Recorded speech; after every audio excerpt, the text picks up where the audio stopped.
¿Cómo lo va a cautelar? Cuando el fiscal le requiera o cuando el propio imputado le demande al juez que haga esa corrección. Imaginémonos en este supuesto, ¿no?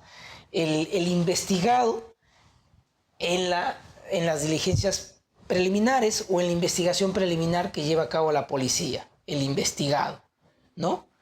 El investigado que cree o considera que se ha afectado su derecho o una garantía y recurre en tutela. ¿Ante quién va a recurrir en tutela? Queda claro que ante el juez, ¿no? Ante el juez de la investigación preparatoria. Ahora, la pregunta es, ¿a quién va a llamar el juez a la audiencia? Vamos a poner acá, a la audiencia de tutela. A la audiencia de tutela. ¿A quién va a llamar el juez? Queda claro que una de las partes convocadas va a ser el investigado a través de su defensa, ¿verdad? A través de su defensa. ¿Y quién va a ser la otra parte? La otra parte se va a entender que va a ser el fiscal.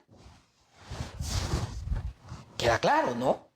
Tendría que ser el fiscal. La pregunta es, si hay un divorcio entre la fiscalía y la policía, porque legalmente el fiscal podría señalar, bueno, la policía es el responsable de la investigación preliminar. Y como fiscal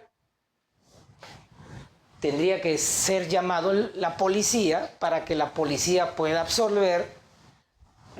Estoy hablando esto en una situación que no es correcta, obviamente, ¿no? No creo que suceda. Pero me estoy poniendo en ese supuesto que se puede llegar a estos extremos, ¿no?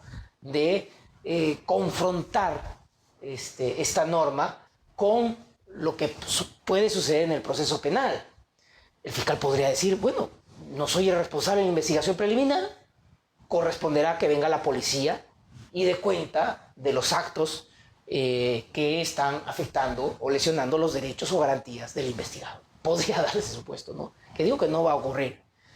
Lo que debería ocurrir es que, por el contrario, el fiscal que es convocado a la audiencia inmediatamente se informe de lo que está trabajando o está llevando a cabo la policía y haga las correcciones, porque antes de llegar a tutela se supone que el investigado tendría que solicitarle al fiscal, como el conductor jurídico de la investigación, que se adecúen o se corrijan aquellas actuaciones que a su entender del investigado la policía estaría afectándole en sus derechos y garantías. ¿De acuerdo? Eso es lo que debería suceder. Bien. Vamos acá al PPT, por favor. Bueno, entonces entramos en este conflicto que seguramente va a traer mayores problemas y que nos regresan al escenario anterior, al escenario del Código de Procedimientos Penales. Es por eso que, miren, les he traído en el PPT, ya seguramente ustedes lo van a leer mejor, algunos comentarios de aquellos años de vigencia del Código de Procedimientos Penales. Es decir, vamos a dar cuenta cómo personas, profesionales, juristas e instituciones percibían lo que era la labor de la policía en la dirección y conducción de la investigación preliminar del Código de Procedimientos Penales. Y es una situación para llamarnos la atención de que el legislador, al haber dictado esta ley, no tomó en consideración cuál era ese escenario en el que la policía era responsable de la investigación. Un pequeño comentario, antes de que se me vaya la idea. Ya, se le entregaron la investigación preliminar a la policía.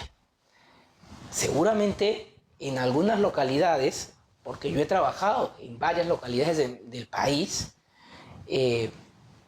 la policía que se encarga de la investigación Es la misma policía que cuando hay un paro en la localidad, un paro en la provincia, un paro regional, es la policía la que está custodiando las instalaciones públicas, privadas, y evitando que se afecte la tranquilidad pública. Es decir, ese policía que está en esa oficina de investigación criminal es el policía que luego es llevado a la calle para que pueda controlar las protestas. Y en tanto y cuanto está ahí destinado al control de las manifestaciones, está descuidando y no está llevando a cabo los actos de investigación. Eso es una realidad que ocurre en nuestro país, y sobre todo a quienes hemos tenido esa oportunidad de trabajar en los distintos lugares de nuestro país.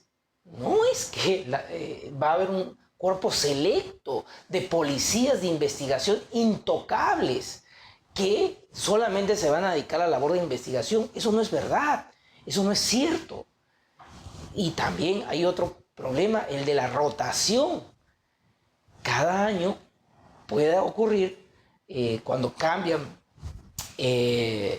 las cabezas en las entidades de la región policial, se pueden rotar. A veces ese policía de investigación puede ir a otra dependencia. Estoy hablando de los policías subalternos, que son los que se van a encargar de conducir aparentemente estos actos de investigación. Bien, comentario que quería transmitirles. Pero vamos a ver qué es lo que decían ciertos autores de lo que implicaba la conducción de la investigación por parte de la policía en el Código de Procedimientos Penales y que podría repetirse en la actualidad. Por ejemplo, el doctor Víctor Cubas Villanueva, año 2006, dice: el fiscal tiene que olvidarse de la corruptela de permitir que la policía actúe libremente, para luego solo suscribir las actas y pretender con ello legitimar su actuación. ¿Qué es lo que ocurría? Ocurría que la investigación la llevaba la policía. Tomaba declaraciones, levantaba actas. ¿Y qué hacía la fiscalía? Como la fiscalía no asumía la conducción de la investigación preliminar y solamente estaba a la expectativa que le remitan el atestado policial o el parte policial, lo que en buena cuenta hoy viene a ser el informe policial, lo que hacía el fiscal, porque era totalmente, no tenía ese compromiso, que finalmente era labor que realizaba la policía, cuando se le requería la presencia del fiscal, lo que hacía el fiscal era simplemente suscribir el acta, dando fe de que se llevó a cabo esa actuación. Y en los peores casos, ni siquiera daba fe de que se llevó esa actuación, simplemente ponía el sello, simplemente a manera de dar lo que dice Víctor Cubas Villanueva, es decir, solo suscribir y supuestamente o aparentemente legitimar que se llevó a cabo esa actuación sin haber participado, porque los actos de investigación los se llevaba eminentemente la policía, ¿no? Entonces, ¿qué es lo que puede devenir? Puede venir en esa perversa forma de actuación, es decir, hay incentivos perversos para los cuales los fiscales simplemente regresen a ser esos fedatarios en los cuales certificaban lo que la policía realizaba. Sigamos viendo. El informe número 142 de la Defensoría del Pueblo, ustedes lo pueden ver, acá también les dejo la página web, dice lo siguiente, es muy interesante. En todo caso, el interés por el estudio de la corrupción policial ha estado siempre motivado como respuesta al previo estallido de escándalos de corrupción, como, por ejemplo, escuchen ustedes, la puesta en evidencia de cobros irregulares y el pago de sobornos, la extorsión a personas detenidas o arrestadas, el sembrado de pruebas, entre otras diversas actividades en las que se ha visto comprometida la institución policial o agentes. Es decir, la Defensoría del Pueblo, cuando la policía estaba encargada de la investigación preliminar en el Código de Procedimientos Penales, estableció cuáles eran los problemas que presentaba la policía en la conducción de la investigación preliminar. No solamente actos de corrupción que implicaba el cobro pues, de algunos sobornos para tramitar o no tramitar la denuncia, la investigación y el resultado de la investigación que tenía que llegar al fiscal, porque con un atestado, que era el documento, el informe policial, que concluía en la responsabilidad del investigado, lamentablemente se generó incentivos que propiciaron actos de corrupción para que el investigado, por ejemplo, no le sacaran un atestado policial, sino un parte, o al reverso o a la inversa, que el denunciante, por el contrario, se viera estimulado a pagar un soborno para que el documento o el informe policial sea un atestado y no un parte policial. Y de la misma manera, ¿no? Como dice este informe de la Defensoría, extorsión a personas detenidas, podría decirse concusión, que sería probablemente el término correcto, el sembrado de pruebas, es decir, muchos problemas que se evidenciaron cuando la policía estaba bajo la conducción de la investigación preliminar. Y uno se pone a pensar, ¿qué legislador no tomó en consideración estos antecedentes para poder modificar el Código Procesal Penal y devolverle la investigación a la policía? Tremenda irresponsabilidad del legislador de haber cambiado el ordenamiento, el modelo acusatorio, para nuevamente regresar a lo que ya se había superado hace muchos años. Fidel Rojas Vargas dice lo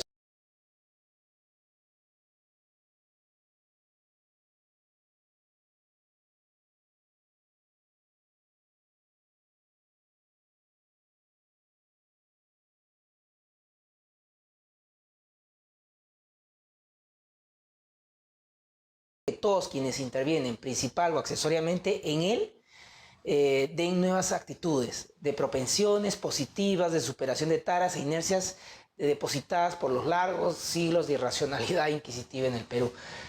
Creo que es bastante claro el comentario que hace Fidel Rojas Vargas. El mejor antídoto que se tenía a la corrupción era el modelo acusatorio, porque permite que la defensa puede ejercer esos actos de control sobre las actuaciones que llegaba un ente encargado y exclusivo de la investigación, que es la Fiscalía, porque es la Fiscalía la que le tiene que dar cuentas luego al juez de garantías de la actuación que está realizando o la actuación que le ha encomendado a la policía. Es decir, es el fiscal.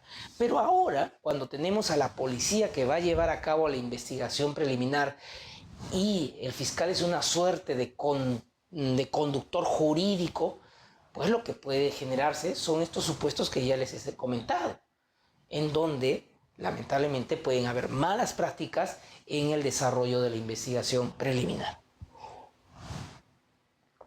Seguimos. Este recurso de nulidad 1317-2012 con la vigencia del Código de Procedimientos Penales. Leamos. A mayor abundamiento debe decirse que por el breve tiempo que la Fiscalía, en colaboración con la policía, tenía para concluir la indagación preliminar, hacía inviable que dichas indagaciones podrían efectuarse en presencia de todos los investigados y de sus abogados defensores, teniéndose como garantía fundamental la presencia del representante del Ministerio Público como órgano constitucional que otorga validez y legalidad a dichas actuaciones investigativas. ¿Qué nos quiere decir este recurso de nulidad? Que las actuaciones que lleva a cabo la policía son, pues, según el Código de Procedimientos Penales, la investigación preliminar, son solamente de un funcionario que se le ha atribuido la responsabilidad de la investigación del delito en el Código de Procedimientos Penales. No así cuando interviene el fiscal. ¿Por qué? Porque el fiscal, constitucionalmente hablando, pues le da esa legalidad y validez a sus actuaciones. Vamos a ver seguramente una sentencia del Tribunal Constitucional que establece que hay una presunción relativa de validez y legalidad de las actuaciones del fiscal. ¿Por qué? Porque el fiscal no es cualquier funcionario, es un funcionario que ha sido seleccionado por un organismo constitucionalmente autónomo y que está en constante evaluación de su desempeño y que está dentro de una carrera de la magistratura y por lo tanto forma parte importante de la administración pública y por lo tanto las actuaciones que él hace se presumen legales, salvo que la defensa las cuestione y a través de ese cuestionamiento se vaya a una audiencia judicial en donde puede demostrar que la actuación del fiscal no ha sido válida ni legal y con ello lograr la exclusión de esas actuaciones que ha llevado a cabo el fiscal. ¿Ok? Entonces, debe quedar claro que ya nuestra Corte Suprema hacía esa diferencia entre la investigación de la policía y la investigación de la policía cuando hay la participación del Ministerio Público como órgano constitucional que otorga validez y legalidad a esas actuaciones. Bien, ¿qué es lo que ha pasado frente a esta ley que le devuelve la investigación a la policía? Lo que ha pasado es que ha tenido que haber una respuesta, obviamente, de la Fiscalía y ha salido el reglamento de la actuación fiscal en la investigación del delito, la resolución de la Fiscalía de la Nación 2246-2024 MPF, que es lo que vamos a conversar en estos minutos y que ustedes lo pueden ubicar ahí en el internet, googleándolo, obviamente, ¿no? Pues bien, ¿cuál es el objetivo? A ver, el objetivo es hacer frente a esta ley, queda claro. Es una manera de superar esto, vamos a regresar, superar esto, superar esto. Es decir, la Fiscalía de la Nación le da una herramienta al fiscal a través de este reglamento. ¿Para qué? Para que el fiscal pueda hacer valer esto. El artículo 159, numeral 4 de la Constitución Política del Estado por encima del Código Procesal Penal reformado por la Ley 32.130. La pregunta ¿era necesario? No, no era necesario, ¿no? Porque, a ver, de la comparación entre la Constitución y la Ley 32.130 que modifica el Código Procesal Penal, queda claro que el Ministerio Público sigue siendo el conductor de la investigación.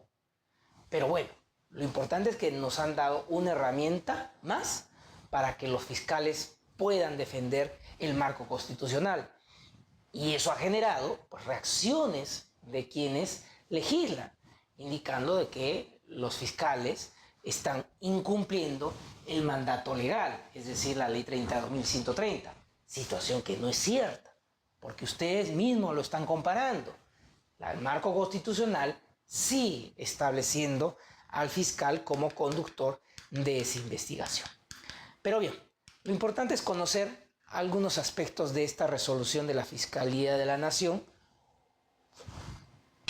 en donde establece como objetivo lo siguiente: uniformizar y optimizar la actuación fiscal en la investigación del delito en relación con las acciones de coordinación con la autoridad policial conforme al marco constitucional y legal vigente. Es decir, reconoce que hay un problema con la policía y por lo tanto tiene que dar pautas para que sea una actuación coordinada, pero siempre respetando la Constitución y la ley.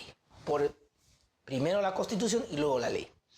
Y dice, esto está dirigido a los fiscales para que en el cumplimiento de los objetivos procesales señalados para la investigación, y debe entenderse tanto la preliminar como la preparatoria, lo hagan según las atribuciones de la Constitución Política del Estado, las modificatorias que se han llevado a cabo al Código Procesal Penal, la naturaleza de cada investigación, las relaciones funcionales existentes entre el Ministerio Público y la Policía Nacional, las competencias y los plazos en la investigación del delito. Es decir, hay un reconocimiento en este reglamento del problema que se ha originado con esta modificatoria al Código Procesal Penal, devolviéndole la conducción de la investigación preliminar a la policía. Y como ustedes pueden apreciar, se resalta el marco constitucional por encima del marco legal, pero a su vez se establece de que se tiene que ver la naturaleza de cada investigación, porque nuevamente nos debe quedar claro, una investigación de tráfico ilícito de drogas no la va a investigar el fiscal. Esto va a ser labor de la policía por excelencia, y es el fiscal el que tendrá que tener un trabajo coordinado con la policía, porque una investigación, por ejemplo, de tráfico ilícito de drogas, de criminalidad organizada, pues se van a tener que utilizar técnicas especiales de investigación. Es decir, el fiscal tendrá que recurrir al juez para que puedan afectarse derechos de los investigados. Y una vez afectando esos derechos de los investigados, la policía podrá llevar a cabo estos actos de investigación. Por ejemplo, interceptaciones telefónicas. Por más que la policía quisiera interceptar legalmente las comunicaciones, necesita que el fiscal le pida a un juez esa autorización, y que el juez, al autorizarlo, recién la policía podría actuar. Es por eso que es muy acertado que se haya establecido la naturaleza de cada investigación. Bien, vamos a ver qué establece esta resolución. E introduce términos nuevos, por ejemplo, la conducción de la investigación. Vamos a ver qué es lo que dice este apartado de este reglamento. Dice lo siguiente: la conducción es única y se encuentra a cargo del fiscal. Queda claro de que en apariencia se trata de, digamos, contradecir lo que esta ley reforma el Código Procesal Penal. ¿Por qué? Porque la reforma establece que hay una conducción jurídica de la investigación preliminar, que es responsabilidad del fiscal, y hay una conducción operativa que la conduce la policía. Entonces, aparentemente habría una doble conducción en la investigación del delito a nivel preliminar. Es por eso que el reglamento quiere decir la conducción es única. Claro, si nos vamos a la Constitución, queda claro que la conducción es única y es del fiscal, ¿verdad? Dice: entonces comienza a desarrollar. Cuando la norma procesal se refiere a ella como la conducción jurídica, se alude a la labor de dirección y control en la investigación del delito de acuerdo a los principios y normas jurídicas que la rigen en el proceso penal. La conducción jurídica es siempre para garantizar el correcto ejercicio de la acción penal conforme a las disposiciones legales aplicables, ¿no? Entonces comienza a hacer ese desarrollo. ¿Qué es lo que ha querido decirnos el legislador? El legislador nos ha querido decir, bueno, la conducción jurídica que lleva a cabo el fiscal de la investigación preliminar es que esta investigación esté de acuerdo a los principios, a las normas que rigen el proceso penal. Sigue diciendo este apartado. Por lo tanto, comprende el gobierno, definición y operativización efectiva de la investigación penal. Esta potestad se materializa mediante las disposiciones, providencias y actas fiscales correspondientes en las que se precisan los actos de investigación necesarios para establecer el hecho investigado, considerando como delictivo y la intervención del presunto autor. Bueno, y lo que implica el control y la regularidad de las actuaciones policiales. Es decir, ¿qué es lo que nos está indicando? Le está diciendo al fiscal: mira, fiscal, ¿qué es lo que tiene que entenderse por la conducción jurídica de la investigación, que esa investigación que va a llevar a cabo la policía esté dentro del marco de la norma, de la Constitución y la norma. Por lo tanto, ¿cómo tú vas a regular esa actuación de la policía? Nos dice, a través de las disposiciones, a través de las providencias y a través de las actas, ¿verdad? Entonces ya nos introduce la figura del acta, que es un instrumento muy recurrente, sobre todo en las investigaciones operativas. ¿Por qué les digo? Porque las actas se pueden redactar en cualquier momento, en cualquier ocasión, más no así la disposición y tampoco la providencia. Eso tendría que redactarse en el despacho fiscal. En cambio, el acta no. El acta se puede redactar en la dependencia policial o en aquel ambiente en donde el fiscal necesita darle ese mandato escrito a la policía para que la policía lo pueda cumplir y ejecutar. ¿Ok? Entonces,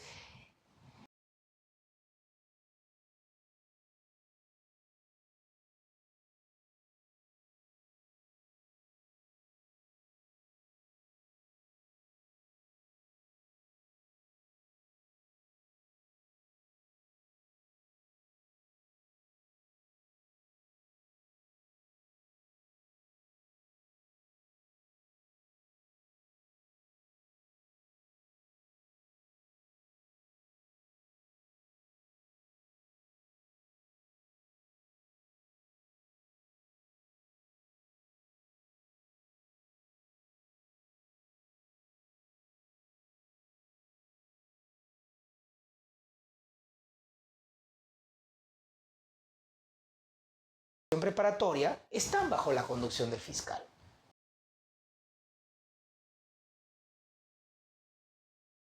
Se dan cuenta que hay ese claro conflicto entre el Código Procesal Penal reformado y esta ley y la Constitución, y que a través de este reglamento se trata un poco de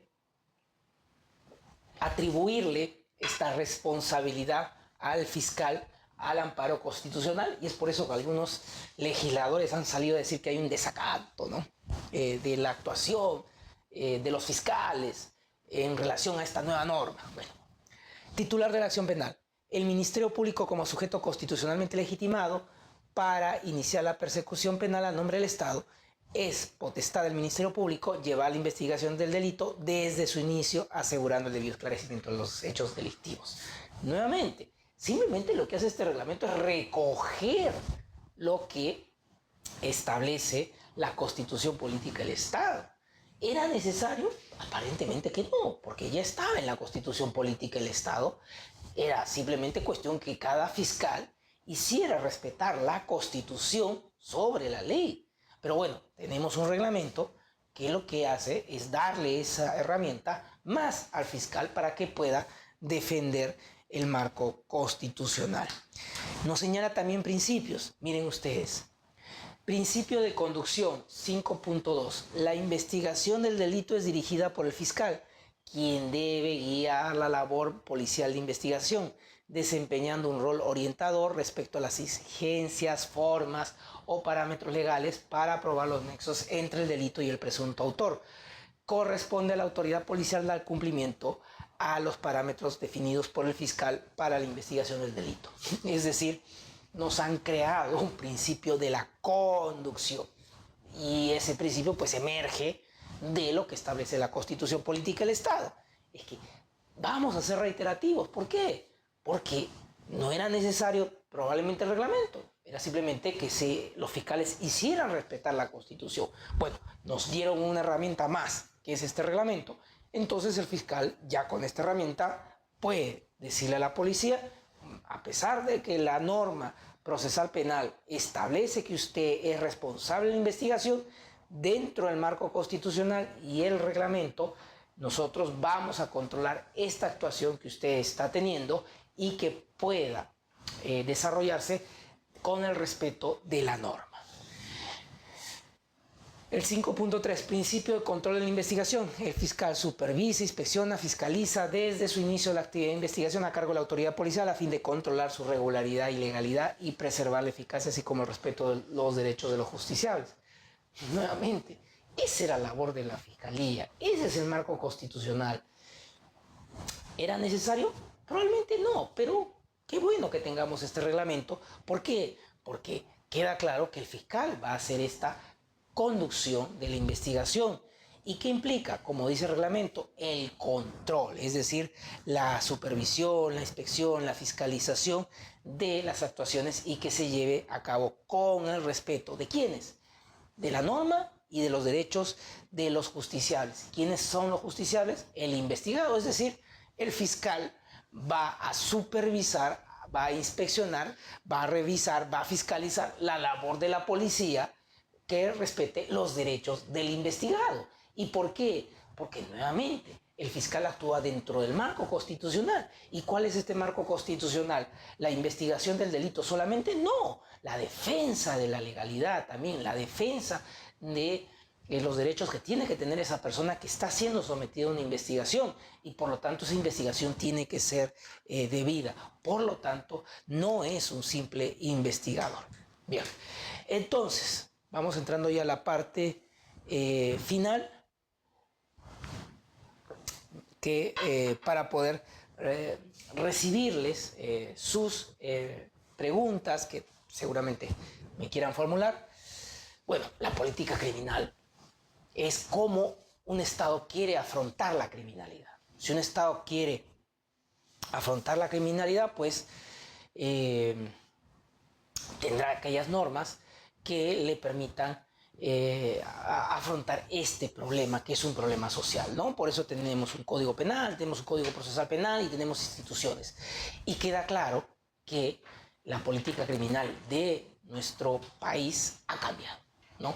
Ha cambiado porque en lugar de tener normas que son eficaces y eficientes contra, contra el delito, contra el crimen, lamentablemente lo que están generando son estos conflictos, como ya les he dado cuenta, que desnaturalizan lo que es el proceso penal que ya habíamos asumido hace años. Es decir, hay un responsable de la investigación, es el fiscal, y por lo tanto es el conductor. No se niega de que el fiscal deba trabajar de manera coordinada con la policía, pero al haberle atribuido a la policía la investigación del delito y que va a suponer que la policía va a tener una relativa autonomía en donde probablemente se van a afectar derechos, se van a afectar garantías y probablemente la eficacia propia de la investigación, porque el producto que ellos evacúen no va a ser el resultado de la actuación de la fiscalía, que es la que tendría que sostener en la siguiente etapa o en las siguientes etapas del proceso. Y por lo tanto va a ser una investigación deficiente, que lo que va a hacer es más burocrático el proceso, y es probable que en la investigación preparatoria el fiscal reproduzca esos actos que la policía los ha podido llevar con afectación a ciertos derechos o garantías. Entonces, sí, la política criminal del Estado ha cambiado. Bueno, acá yo les voy a dejar una casación acerca de la política criminal que asume el Estado y que, bueno, implica tener esas herramientas legales para mitigar la impunidad. El deber de objetividad, ¿se acuerdan que les había señalado anteriormente que se presume la constitucionalidad de los actos del fiscal y la legalidad y la validez, y por lo tanto esta presunción relativa juris tantum puede ser desvirtuada por la contraparte? Pues no va a suceder así con los actos que lleve a cabo la policía. Los actos de la policía no tienen esa presunción de validez, no tienen esa presunción de legalidad, no tienen esa presunción de constitucionalidad, no tienen esa presunción que se han hecho respetando los derechos y las garantías de los investigados. Tenemos acá este caso de la Sala Penal de Apelaciones de la Libertad. Por ejemplo, ya con el ordenamiento procesal penal nos habla de las toma de las huellas dactilares del imputado sin la presencia del Ministerio Público, y señala esta sala de que si hubiera estado la presencia del Ministerio Público se hubiera dado la legitimidad a la referida diligencia. Esta otra resolución de Moquegua nos habla de que el Ministerio Público puede recurrir incluso a favor del imputado, lo que yo les estaba comentando, porque es defensor de la legalidad, es defensor de los derechos ciudadanos. Es decir, no necesariamente el fiscal va a recurrir contra una resolución cuando el fiscal recurra a una resolución, impugna una resolución cuando esté afectando pues, derechos y garantías. Si es una resolución manifiestamente inmotivada, pues se entenderá que el fiscal podría incluso impugnarla, así favorezca al imputado. ¿Por qué? Por su facultad constitucional.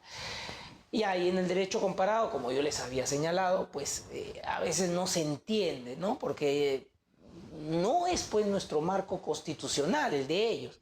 Ese es el caso de los chilenos, Jorge Villeneuve y López Male, que ellos dicen, esta figura del fiscal que tiene una función neutral, objetiva, imparcial, es propia de un modelo inquisitivo, ¿no?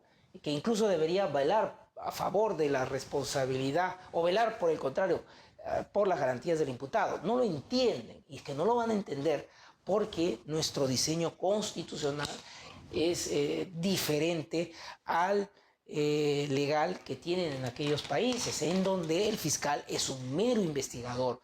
En cambio, nuestra configuración constitucional va más allá de un mero investigador en el proceso penal. A ver. Bueno, y la defensa.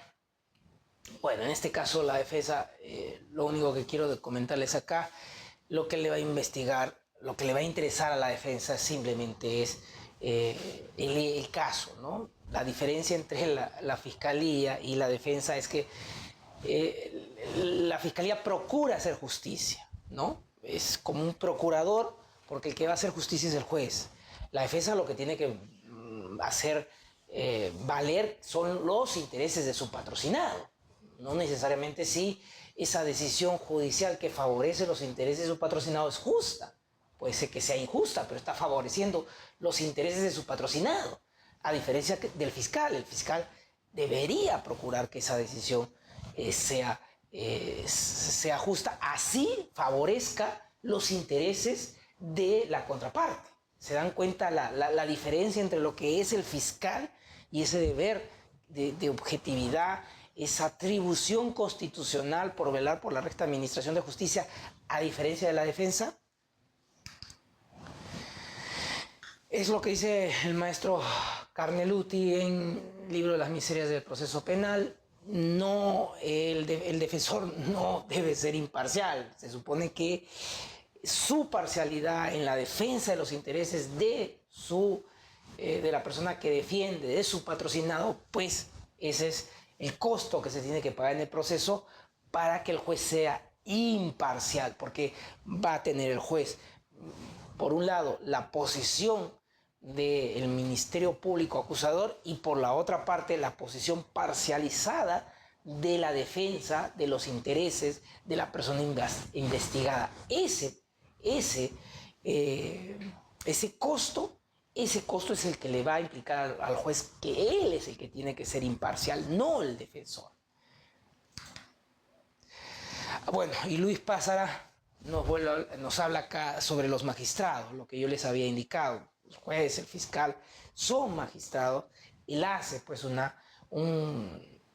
cuestionamiento a la reforma procesal penal que se ha llevado a cabo en Latinoamérica, indicando que, a diferencia de lo que ocurre en la tradición anglosajona, no necesariamente quienes ingresan a este puesto pues terminan siendo brillantes, profesionales, una manera de cuestionar lo que ha implicado la reforma procesal penal en Latinoamérica.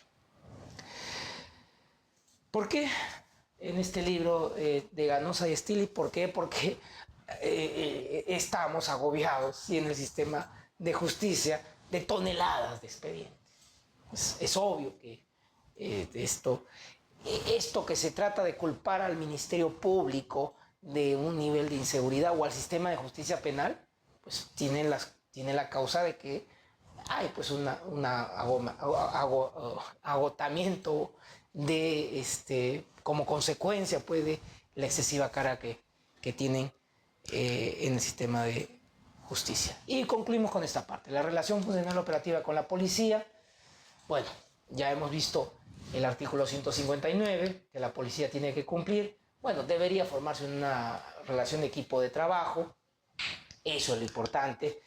Deben haber valores, calidad, respeto, liderazgo, responsabilidad individual, en fin. Que a veces no sucede, ¿no? Y no sucede porque no hay una buena comunicación entre la Fiscalía y la Policía. ¿Cuál sería el escenario ideal? Bueno, el escenario ideal sería tal vez lo que ocurre en Colombia, ¿no? En donde la Fiscalía tiene su propia policía de investigación.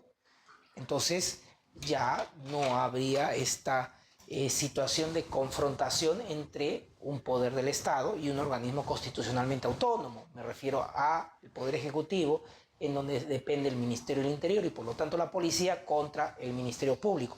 Si el Ministerio Público tuviera su cuerpo policial, seguramente podría realizar una mejor investigación, como ocurre, por ejemplo, en otros países. Pero, por ejemplo, eso, por ejemplo, se hubiese modificado, eso por lo menos se hubiese tratado de haber impulsado, ¿no? Una policía de investigación dependiente del Ministerio Público.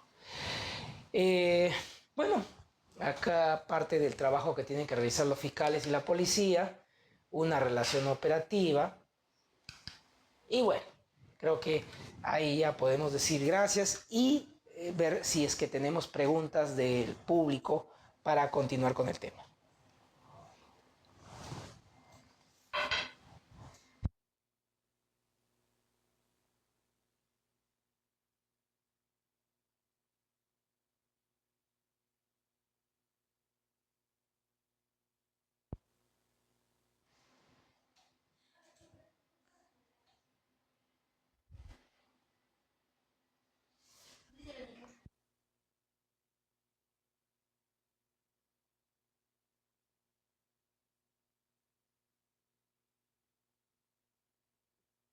Bien, doctor José Domingo, muchísimas gracias por la clase del día de hoy. Ha sido una clase